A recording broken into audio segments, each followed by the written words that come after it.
Sir, நான் எப்படி கடன்ல போய் சிக்கினேன், நான் எப்படி ஒரு தோல்வியில ஒரு அவமானத்துல போய் சிக்கினேன், நான் எப்படி போய் டாக்குமெண்ட் அடகு வச்சேன், நான் எப்படி போய் கோல்டு அடகு வச்சேன், நான் மட்டும் இல்லாம எனக்கு தெரியாமல் என்னுடைய லைஃப் பார்ட்னர் இவ்வளவு கோல்டு அடமானம் வச்சிருக்கிறாரு, அவரை என்கிட்ட சொல்லாமல் தனியா ஒரு பர்சனல் லோன் ஒரு ட்ராக் ஓட்டி இருக்கிறாரு. இதனால நாங்க ஒன்னும் பெருசா செலவு பண்ணின மாதிரியோ ஒரு லக்ஸரியா இருந்த மாதிரியோ தெரியாமல் தான் பில்லர் டு போஸ்ட் ரன்னிங்காகத்தான் இதனால் வரை இருந்து கொண்டிருக்கிறோம்.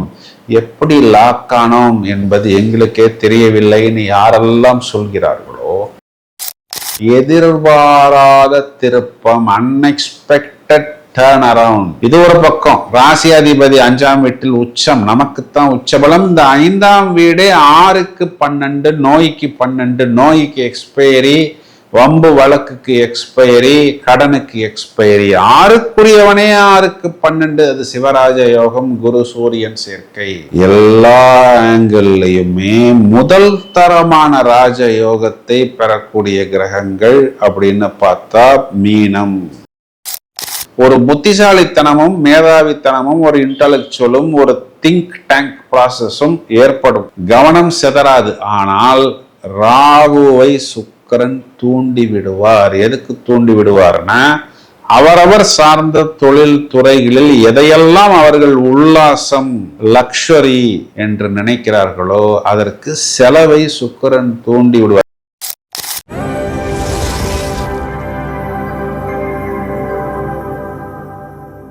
புதிதாக இந்த நிகழ்ச்சியை காண்பவர்கள் அனைவரையும் வரவேற்கிறோம். 25 வருட அனுபவம் நிறைந்த எனது பெயர் வேல் சங்கர், ஆஸ்ட்ரோ நியூமராலஜிஸ்ட். 20,000 குழந்தைகளுக்கு மேல் பெயர் அமைத்துள்ளோம். ஏராளமான ஜோதிடம் மற்றும் வாஸ்து, எண் கணிதம் சம்பந்தப்பட்ட தகவல்களை இதற்கு முன்பு வலைத்தளங்களில் தெரிவித்துள்ளோம். ஏற்கனவே எங்களது நிகழ்ச்சிக்கு பழகிய உங்களை வரவேற்கிறோம்.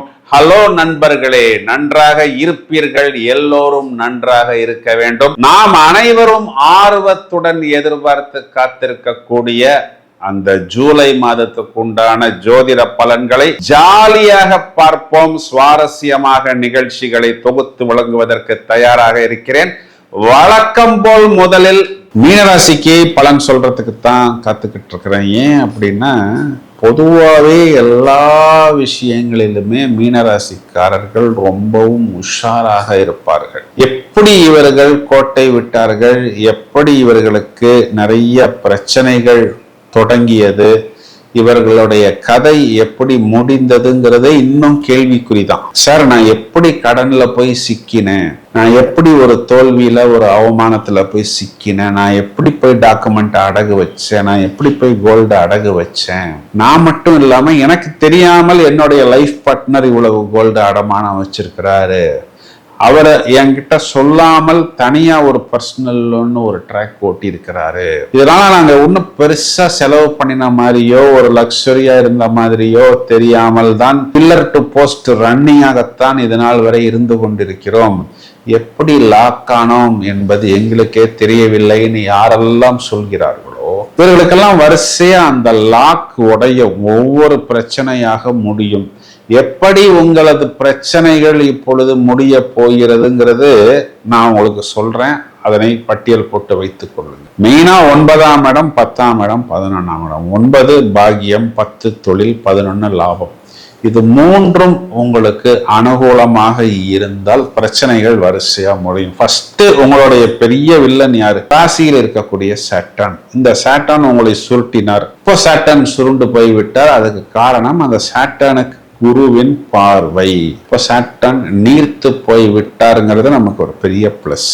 நமக்கு தனம், வருமானத்தை கொடுக்கக்கூடிய செவ்வாய் 3ஆம் இடம். அவர் தான் பாக்கியாதிபதி. அவர் பாக்கியத்தையும் பார்க்கிறாரா, அவர் ஜீவனத்தையும் பார்க்கிறாரா. 9க்குரியவன் 10ஆம் வீட்டை பார்ப்பது தர்ம கர்ம அதிபதி யோகம். அப்போ தொழில் விஸ்தாரம். நான் வேலை செய்யறேன் சார்னா உங்களுக்கு கீழே ஒரு 10 பேர் வருவாங்க வேலை செய்வதற்கு. அப்போ உங்களுக்கு இன்கிரிமெண்ட், ப்ரமோஷன். இப்போ இடம், சகோதரம் சம்பந்தப்பட்ட விஷயத்தில் அனுகூலம். 4ஆம் வீட்டில் புதன் ஆட்சி, பஞ்ச மகா புருஷ யோகத்தில்.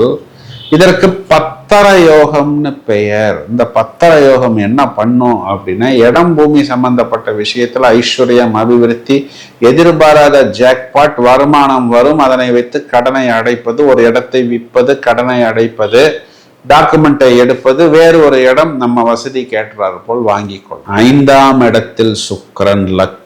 சுக்கிரன் 6ஆம் இடத்துக்கு போனாலும் கெட்டவன் கெட்டிடில் கிட்டிடும் ராஜயோகம். இது எப்படி வரும்னா, சுக்கிரன் இங்க 8க்குரியவன் 6ஆம் வீட்டுக்கு வருவது. 8ஆம் வீட்டுல லக்னம் போட்டீங்கன்னா 8க்குரியவன் 8க்கு 11 லாபம், திடீர் லாபம். 4ஆம் வீட்டில் புதனுக்கு புஷ்கர நவாம்சம், வர்க்க உத்தமம், பாரிஜாத யோகம். 6ஆம் வீட்டில் வரக்கூடிய சுக்கிரனுக்கும் வர்க்க உத்தமம், பாரிஜாத யோகம், மேலும் புஷ்கர நவாம்சம். இது எல்லாமே என்ன பண்ணும் அப்படின்னா, எதிர்பாராத திருப்பம், அன்எக்ஸ்பெக்டட் டர்ன் அரவுண்ட். இது ஒரு பக்கம். ராசியாதிபதி 5ஆம் வீட்டில் உச்சம், நமக்குத்தான் உச்சபலம். இந்த 5ஆம் வீடே 6க்கு 12, நோய்க்கு 12, நோய்க்கு எக்ஸ்பைரி, வம்பு வழக்குக்கு எக்ஸ்பைரி, கடனுக்கு எக்ஸ்பைரி. 6க்குரியவனே 6க்கு 12, அது சிவராஜ யோகம், குரு சூரியன் சேர்க்கை. எல்லா ஆங்கிள்லையுமே முதல் தரமான ராஜ யோகத்தை பெறக்கூடிய கிரகங்கள் அப்படின்னு பார்த்தா மீனம். 6ஆம் இடம் உபஜயஸ்தானத்தில் கேது. இப்போ இதுல நல்லா தேடி பார்த்தோம் அப்படின்னா மைனஸ் பாயிண்ட், ஒரே ஒரு மைனஸ் பாயிண்ட். 12ஆம் இடத்தில் இருக்கக்கூடிய ராகுவிற்கு குரு பார்வை மிஸ்ஸிங். ஆனா ஒரு சுபகிரகத்தின் பார்வை வந்து விடுகிறது, சுக்கிரனின் பார்வை. வெளிநாட்டு பயணம், அதுல உஷார்.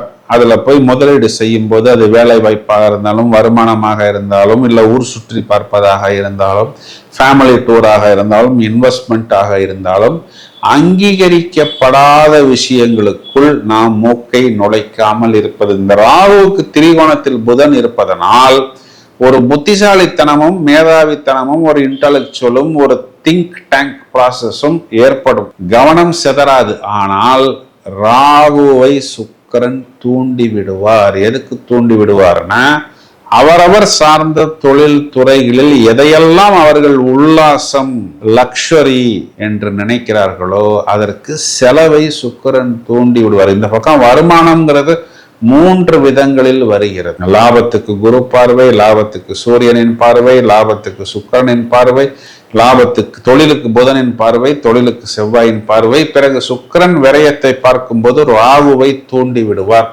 ராகு எதற்கும் துணிந்து விடுவார். அப்போ நம்ம என்ன பண்ணணும்? கண்ட்ரோல், லெஃப்ட் ரைட் பார்க்காமல் நேரடியாக பார்ப்பது. ராகு டிஜிட்டல் மீடியாவை குறிகாட்டுகிறார். டிஜிட்டல் மீடியாவில் வரக்கூடிய விஷயங்கள்ல எது நான்சென்ஸ் அப்படின்னு தெரிந்து கொள்வது, எது நமக்கு ஓகே என்று தெரிந்து கொள்வது, தேவையில்லாத விஷயங்களுக்குள் மூக்கை நுழைக்காமல் இருப்பது. இதனை மட்டும் கவனமாக பார்த்து கொண்டால் கண்டிப்பாக நம்மளுடைய கடன் முடியும், வம்பு வழக்கு முடியும், தோல்வி முடியும், அவமானம் முடியும், நம்மளுடைய வெற்றி தொடங்கும். மீனராசி சகோதரிகள் பிளஸ் பாயிண்ட் என்னன்னா, கணவனும் செட்டில் ஆகி விடுவார்கள். குழந்தைகள் பிரமாதமான புத்திசாலித்தனத்தை வெளிப்படுத்துவார்கள். வயதில் மூத்த நபர்கள், பாதங்கள், கால்கள், நீ பெயின் இருப்பவர்கள் கொஞ்சம் ஃபிட்னஸ் வாக்கிங் எடுத்துக்கொள்ள வேண்டும்.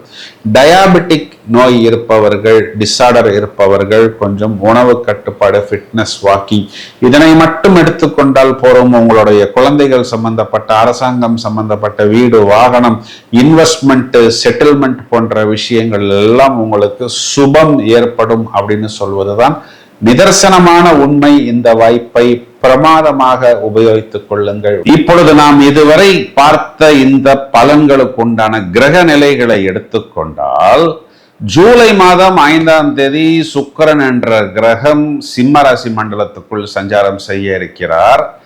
மேலும் ஜூலை மாதம் 17ஆம் தேதி ஆடி மாதம் பிறக்க போகிறது. சூரியன் மிதுன ராசியிலிருந்து கடகராசி மனைக்குள் சஞ்சாரம் செய்ய இருக்கிறார். எல்லா அம்மன் கோயில்லையும் இந்த கோலாகலம், குதூகலம், எல்லா அம்மன் கோயில்லையுமே பிரதானமான வழிபாடுகள் ஆடி மாதம் முழுவதுமே விஸ்தாரமாக இருக்கும் என்பது அனைவருக்கும் நன்றாகவே தெரியும். பிரத்யேகமான அந்த ஆடி மாத பலன்களை 12 ராசிக்கும் நாம் அடுத்த பதிவில் மிகவும் விவரமாக காண்போம். அதுவரை தொடர்ந்து இணைப்பில் இருங்கள். மேலும் இந்த பதிவை உங்களது நண்பர்களுக்கும் உறவினர்களுக்கும் ஷேர் செய்யுங்கள். வாழ்த்துக்கள், வெற்றி. Thank you friends.